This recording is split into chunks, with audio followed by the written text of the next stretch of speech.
नमस्कार दोस्तों, कैसे हैं आप सब। आशा करता हूं आप सब बढ़िया होंगे।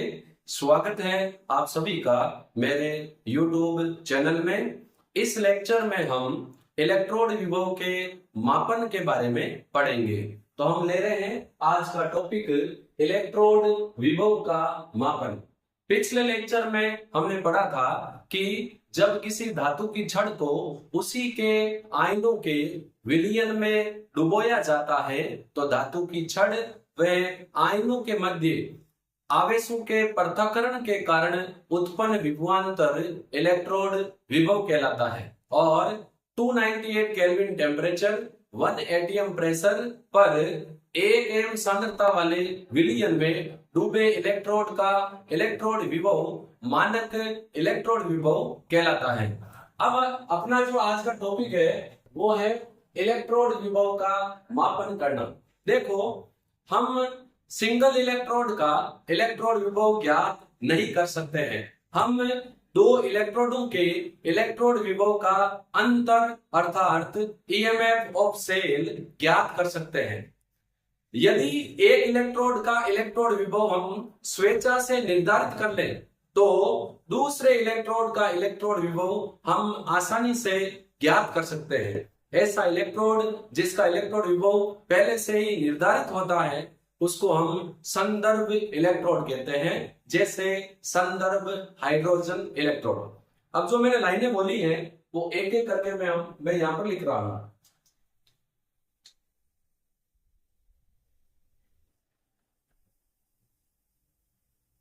एकल इलेक्ट्रोड का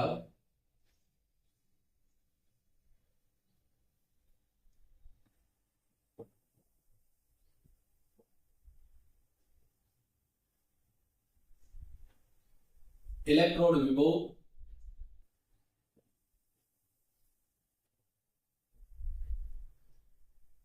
ज्ञात करना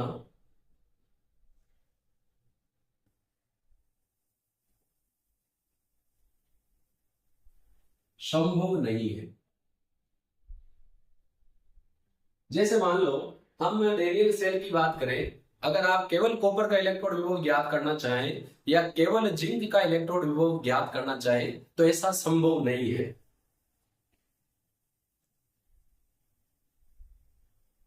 हम दो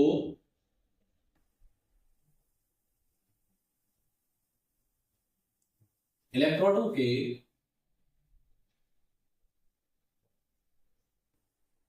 इलेक्ट्रोड विभव का अंतर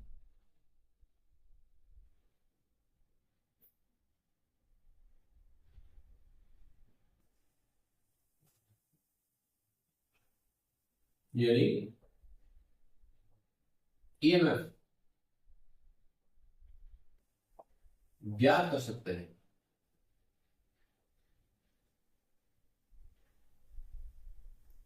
यानी हम एक एनोड और एक कैथोड लेकर सेल का विद्युत वाहक बल ज्ञात कर सकते हैं। उसके लिए दो इलेक्ट्रोड चाहिए। अब यदि हम एकल इलेक्ट्रोड का इलेक्ट्रोड को ज्ञात करना चाहें तो हमें क्या करना पड़ेगा।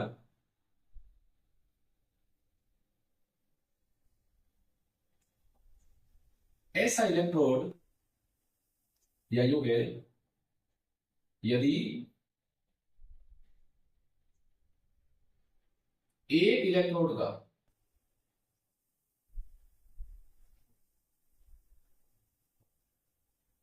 इलेक्ट्रोड विभव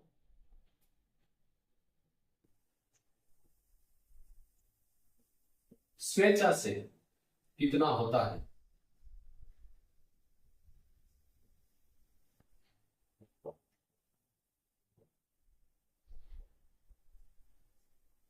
निर्धारित कर लिया जाए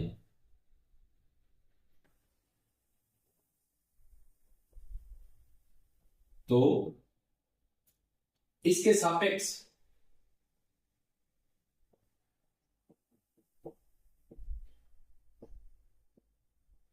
दूसरे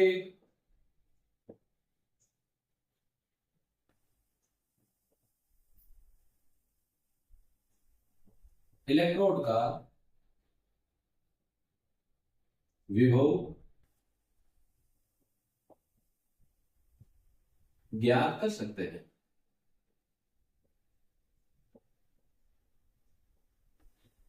हम एक इलेक्ट्रॉन का इलेक्ट्रॉन विभव स्वेच्छा से डिसाइड कर लेते इतना होता है। अब उसके कंपैरिजन में हम जिस भी इलेक्ट्रोड का इलेक्ट्रॉन विभव ज्ञात करना चाहते हैं उसको ज्ञात कर सकते हैं। ऐसा इलेक्ट्रोड जिसका इलेक्ट्रॉन विभव स्वेच्छा से निर्धारित कर सकते हैं उसको हम क्या बोलते हैं? संदर्भ इलेक्ट्रॉन। इसकी मैं डेफिनेशन यहां लिख देता हूं।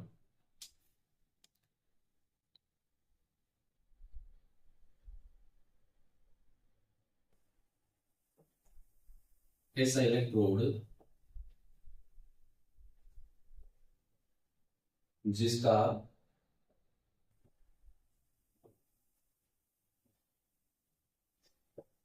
इलेक्ट्रोड विभव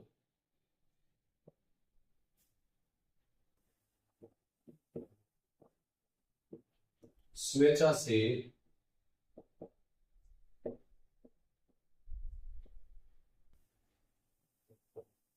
निर्धारित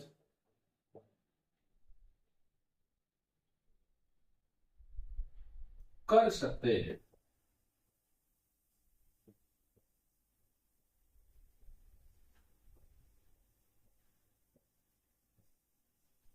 संदर्भ स्टैंडर्ड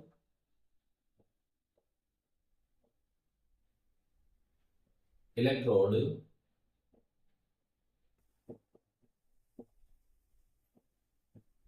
कहलाता है।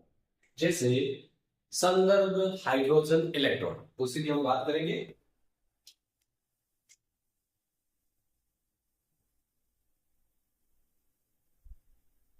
संदर्भ हाइड्रोजन इलेक्ट्रोड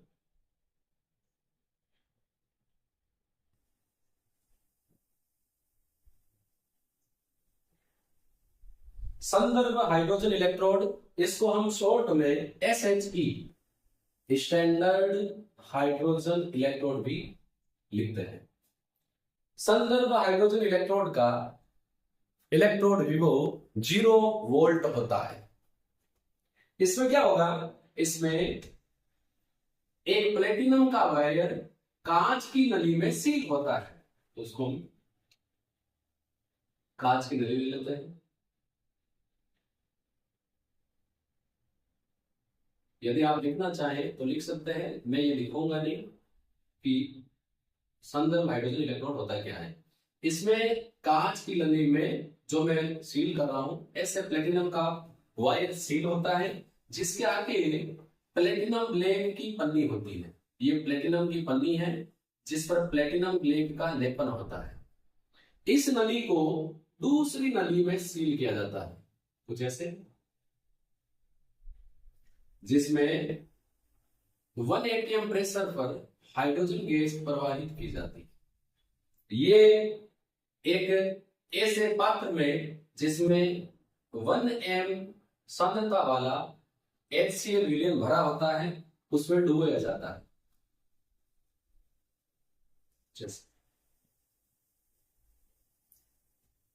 ये यहां पर ज्वाइन करने के लिए है। अब देखो इसमें क्या क्या है उसकी बात कर रहे हैं।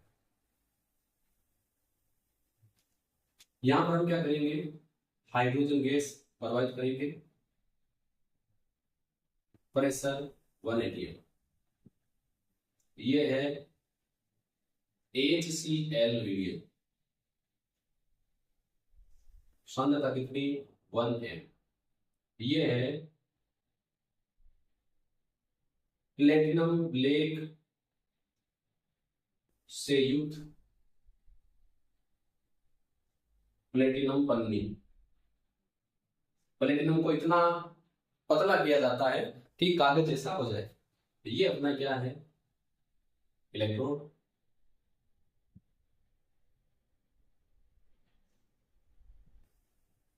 यहां पर प्लेटिनम की पन्नी पर ऑक्सीकरण व अपचयन दोनों होते हैं, या तो ऑक्सीकरण होता है या अपचयन होता है। इसीलिए हाइड्रोजन एनोड व कैथोड दोनों की तरह कार्य करता है।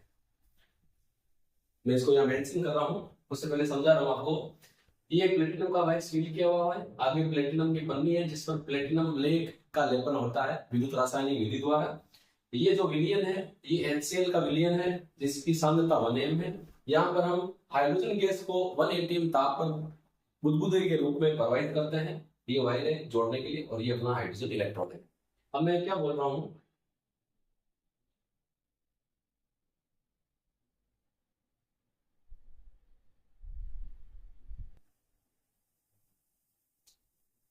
SH स्टैंडर्ड हाइड्रोजन इलेक्ट्रोड में प्लेटिनम पर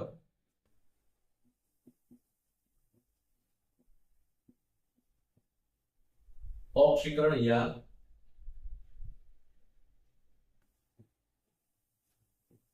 अपचय होता है। जब ऑक्सीकरण होगा तो ये एनोड की तरह कार्य करेगा और जब अपचय होगा तो ये कैथोड की तरह कार्य करेगा। देखो जब ये एनोड की तरह कार्य करेगा तो इसकी रिएक्शन कौन सी होगी, एनोड पर ऑक्सीकरण होता है तो जो हाइड्रोजन गैस है ये इलेक्ट्रॉन त्याग कर H प्लस जलीय विलयन में बनाएगा 2 इलेक्ट्रॉन 2H प्लस। जब ये एनोड की तरह कार्य करेगा और जब ये कैथोड की तरह कार्य करेगा तो अपचयन होगा। तो यहां पर क्या होगा, HCl विलयन में जो गुले में H प्लस आयन है ये इलेक्ट्रॉन ग्रेड करेंगे और हाइड्रोजन गैस में अपचयित हो जाएंगे। बैलेंस करने के लिए 2 इलेक्ट्रॉन यहाँ पर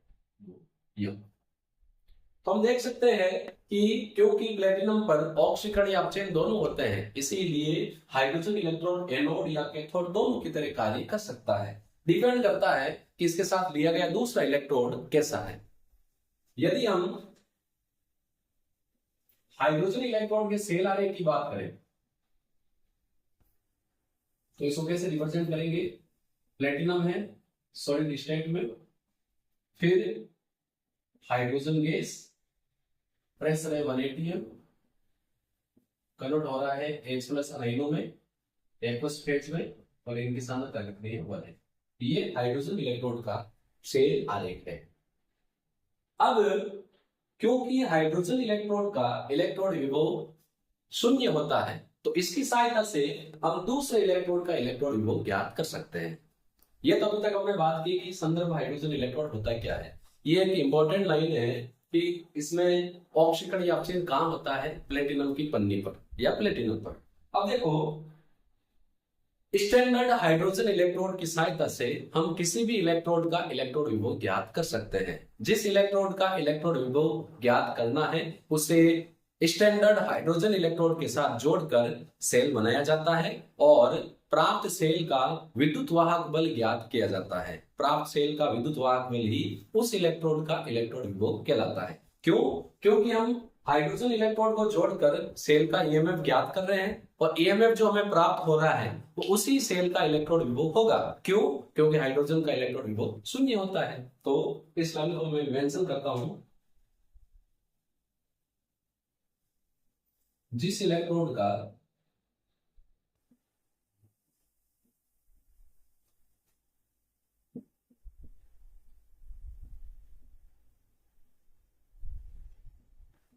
इलेक्ट्रोड विभव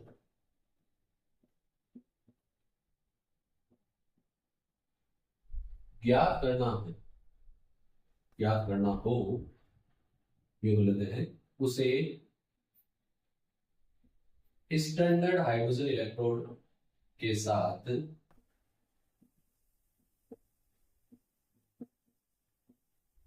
जोड़ेंगे सेल बन जाएगा।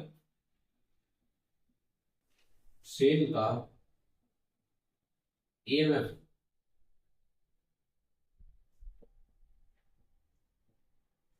ज्ञात किया जाता है।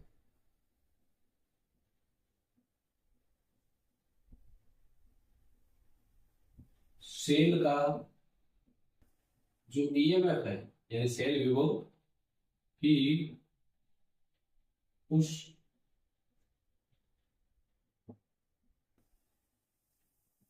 इलेक्ट्रोड का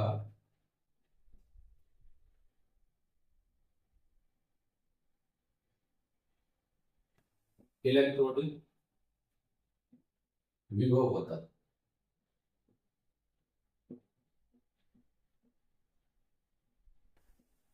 ये लाइन साइड आपके समझ में आ गई होगी, और समझ में नहीं भी आई है तो हम एग्जाम्पल की सहायता से इसको समझेंगे। फर्स्ट ऑफ हम ले रहे हैं स्टैंडर्ड हाइड्रोजन इलेक्ट्रोड की सहायता से जिंक इलेक्ट्रोड का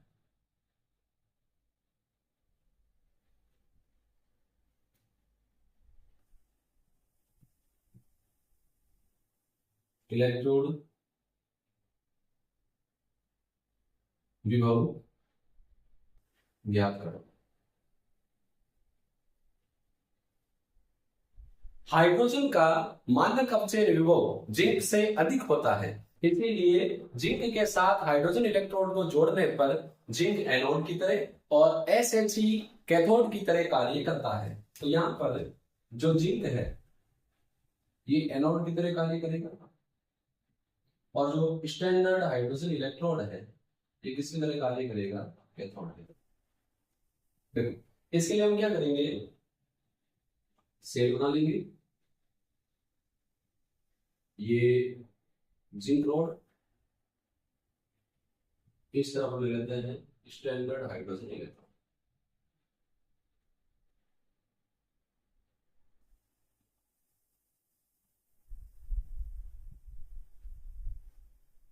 की कुंडली यहाँ जोड़ने की कुंडली गैल्वेनोमीटर, उसको हमने जोड़ दिया। ये डाल दो 60 ये HCl विलीन डूबा हुआ है, और ये किसके विलीन डूबा हुआ है? जिंक सल्फेट के विलीन में डूबा। अब देखो हमने एनोड बना लिया, कैथोड बना लिया। अब हम क्या करेंगे, इस सेल का सेल विभव ज्ञात करेंगे। इस सेल का सेल विभव क्या होगा? ई सेल बराबर नॉर्मली होता है इलेक्ट्रॉन विभव किसका? कैथोड का, माइनस इलेक्ट्रॉन विभव किसका? एनोड का। यही होता है। यहां पर कैथोड कौन है? SHE। तो ई सेल बराबर हो जाएगा हाइड्रोजन इलेक्ट्रोड का इलेक्ट्रोड विभव माइनस एनोड है जिंक, Zn+2 Zn। जब SHE को जिंक के साथ जोड़कर सेल का विद्युत वाहक बल ज्ञात किया गया तो सेल का विद्युत वाहक बल प्राप्त हुआ 0.76 वोल्ट। अब देखो हमने जिंक को SHE के साथ जोड़कर सेल का EMF ज्ञात किया। ये EMF ही जिंक का इलेक्ट्रोड विभव होगा। कैसे? क्योंकि जो हाइड्रोजन का इलेक्ट्रोड विभव है ये कितना होगा? 0.0 volt minus E Zn+2 Zn। ये नेगेटिव का चिन्ह है, नेगेटिव चिन्ह हटाने के लिए इस तरफ नेगेटिव आ जाएगा, यानी जो जिंक है, जिंक इलेक्ट्रोड का इलेक्ट्रोड विभव ये कितना हो जाएगा? Minus 0.76 volt. तो यहां पर हमने एक ऐसा इलेक्ट्रोड लिया जिसका इलेक्ट्रोड विभव 0 है, और उसको दूसरे इलेक्ट्रोड जिसका इलेक्ट्रोड विभव ज्ञात करना है के साथ जोड़कर सेल का सेल विभव ये EMF निकाला, और EMF ही जिंक इलेक्ट्रोड का इलेक्ट्रोड विभव होता है। एक और एग्जांपल लेते हैं कॉपर का।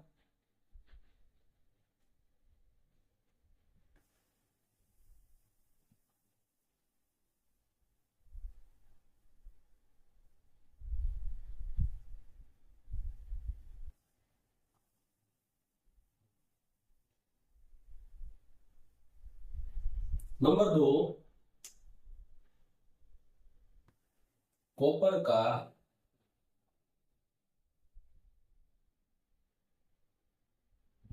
ये बोलते हैं कॉपर इलेक्ट्रोड का इलेक्ट्रोड विभव इलेक्ट्रोड पोटेंशियल ज्ञात करें।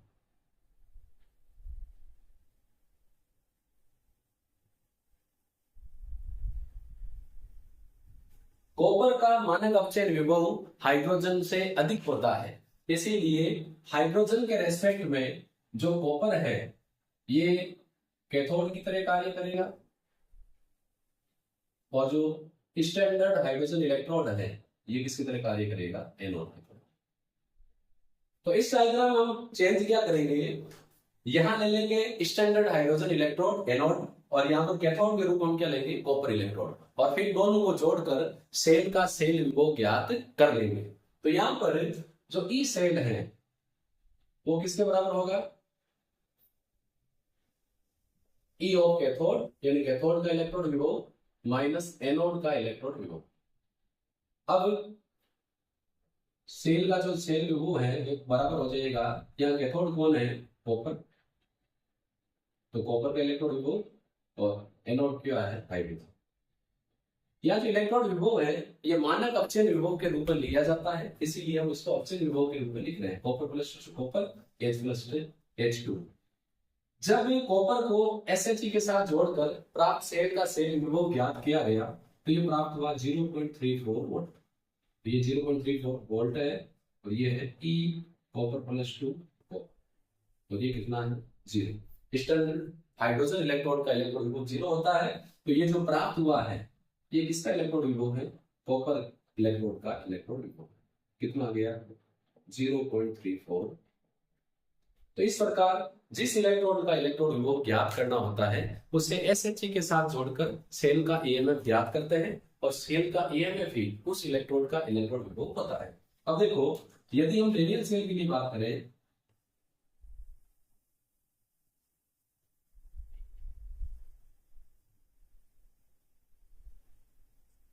तो रेडियल सेल के लिए सेल विभव का सूत्र क्या होगा, रेडियल सेल का सेल विभव होगा E ऑफ कैथोड, इसमें कैथोड कौन है, कॉपर, एनोड किसका होता है, जिंक का। तो रेडियल सेल का सेल विभव कितना हो जाएगा, कॉपर का होता है 0.34 और जिंक का कितना है, अभी हम निकाला है -0.764। तो जो रेडियल सेल है इसका सेल विभव हो जाएगा equal to 0.34 minus minus plus हो जाएंगे 0.76 इक्वल टू ये 7634, ये हो जाएंगे 100 और ऊपर वाले 10 1.10। ये किसका इलेक्ट्रोड विभव होता है, radial cell, sorry radial cell का सेल विभव या EMF होता है कितना, 1.10 वोल्ट। तो इस प्रकार जैसा कि हमने डिटेल से पढ़ा है, कभी भी हम सिंगल इलेक्ट्रोड का इलेक्ट्रोड विभव ज्ञात नहीं कर सकते। हम एक इलेक्ट्रोड को ऐसे इलेक्ट्रोड के साथ जोड़कर जिसका इलेक्ट्रोड विभव हमें पहले से पता है, हम सेल का सेल विभव ज्ञात कर सकते हैं, और सेल का सेल विभव या EMF भी उस सेल के इलेक्ट्रोड विभव के बराबर होता है। तो यहाँ पर हमने इलेक्ट्रोड विभव के मेजरमेंट के बारे में डिटेल से पढ़ा है। हम फिर मिलेंगे नेक्स्ट वीडियो में। धन्यवाद।